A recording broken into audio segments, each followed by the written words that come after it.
Hey everyone, welcome back to the channel. I'm Gotham, and today's video is a special one because I'm not flying solo. I've got a guest who's not only my daughter, but also a fellow trader. And yes, she has her own YouTube channel too. Say hello to Ivana from Investing with EG. Hey everyone, I'm Ivana and I've been trading stocks since I was 11, obviously with my dad's supervision. I mostly focus on long-term investing as a young teen and some fun experiments on my channel, Investing with EG.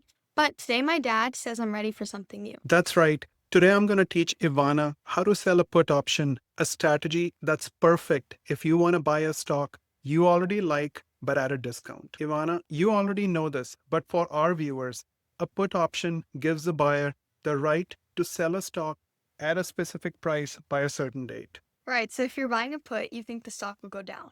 Exactly. But we're not buying puts today. We're selling them, and that flips the game. When you sell a put, you're basically saying, I don't think the stock will drop below a certain price. And if it does, I'm okay buying it at that price. So wait, why would someone want to sell a put? Great question. Let's say you like a stock, like Apple, and it's currently trading at $180. But you only want to buy it when it drops to $170. You could just wait and hope, or you could sell a put with $170 strike price. And you get paid for it? Exactly. Someone will pay you a premium, maybe $2 per share, for taking that risk.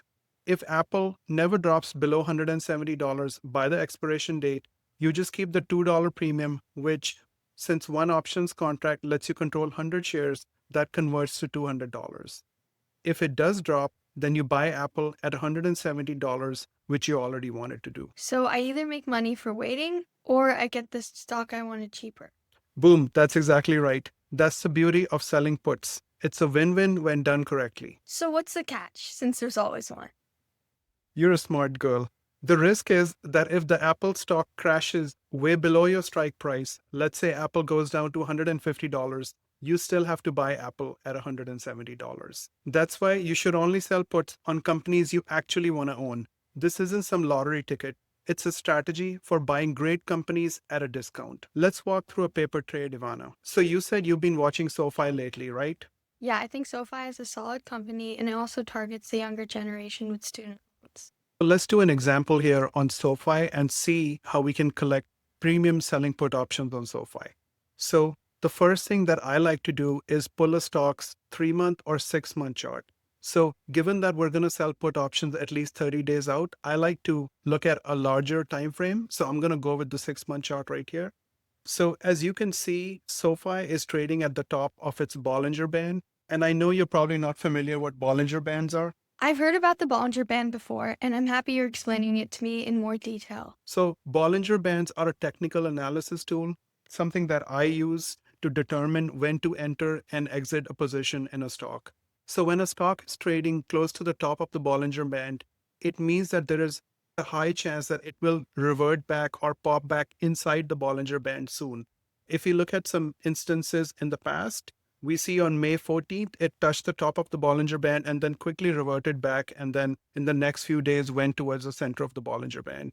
So same thing up here on April 29th, it popped out of the Bollinger Band, but then quickly reverted back the following days. Looking at where SoFi is trading currently, and I'm expecting a pullback over the next few days. Given that we want to be cautious, especially if we're selling puts 30 days out, let's look at the options chain and see where it would make sense to sell a put option on SoFi.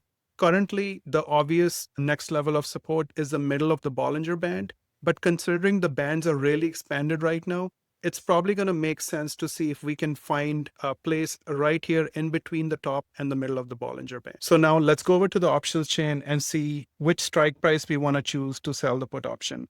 I'm going to go with the August 1st options chain. Now this is about 32 days out. And I generally like to sell my put options within a delta of 15 to 20. So Ivana, I think you have an idea what delta means. So you want to explain our viewers what you know about Yes. delta and how it works? So delta is basically the chance of you getting assigned. So you want to go for a delta that's not too high but not too low, because if your delta is too low, your profit's also going to be low, also known as premium. But if your delta is too high, there's a high chance you'll get assigned. But the good thing with that is that you'll get more premium. So we always try and get delta between the range of like 15 to 20. Perfect. You're a pro already. I know. Okay, so looking at the deltas right here, and we said we were going to target in between the top and the middle of the Bollinger Band. And quickly going back at the chart, the middle of the Bollinger Band is right now around the 15.15 strike price. SoFi is trading around 18.50 right now. So if I just move my cursor in between, and I also see this white line, which is a support line that I've drawn doing some charting on the weekend, I see that the $16 price would be a good price to sell a put option. So again, let's go back to the options chain, going back to the August 1st options chain and looking at the $16 strike price. That is actually a delta of 21. We said that we want to target a delta anywhere from the 15 to 20 range. So if we go with the $16 strike price and I select the bid here because we want to sell this option. Now I'm going to go ahead and select two options right here. So that just means that I want to sell two put options, and let's see how much premium we're going to collect selling these put options. I'm using Thinkorswim, and there is a commission that Thinkorswim charges to do the transactions. But for other people that use Robinhood, there's not going to be a commission. So I'm just going to go with the gross amount right here, which is $112 that we would collect by selling two SoFi put options at a strike price of $16. If you guys use this strategy, you can be rich. So No, that's not true. You can't be rich, but you can grow money slowly, and that's our target. We don't want to be doing rash trades, but we want to slowly grow our wealth, and selling put options is a great strategy to do that. So, Ivana, let me ask you a question. Do you know how much collateral it would take to sell two put options? Do you know how that works? I don't. Okay, so the way that works is you have to look at the strike price. Since we're going with the $16 strike price, one options contract lets you control 100 shares. So since we're going with the $16 strike price and one options contract lets you control 100 shares, all we got to do is multiply 16 by 100. That means that to sell one put option, it would require a collateral of $1,600. Now, since we're selling two put options, how much collateral do you think we would have to put up? $3,200. Perfect. So to put on this trade, you would require a total collateral of $3,200. And in exchange, you would collect a premium of $112. But what happens at expiration if SoFi drops to $15.50, which is lower than your strike price of $16? You still have to buy it at 16. And you're good with that? I think that's fine because I know SoFi is a stable company that's known to go up. So what would you say to people my age who are getting into options? I would say start slow, learn the rules, don't jump into risky trades. Selling puts is one of the safer strategies, but only if you do it with stocks that you understand and money that you're ready to invest if you get assigned.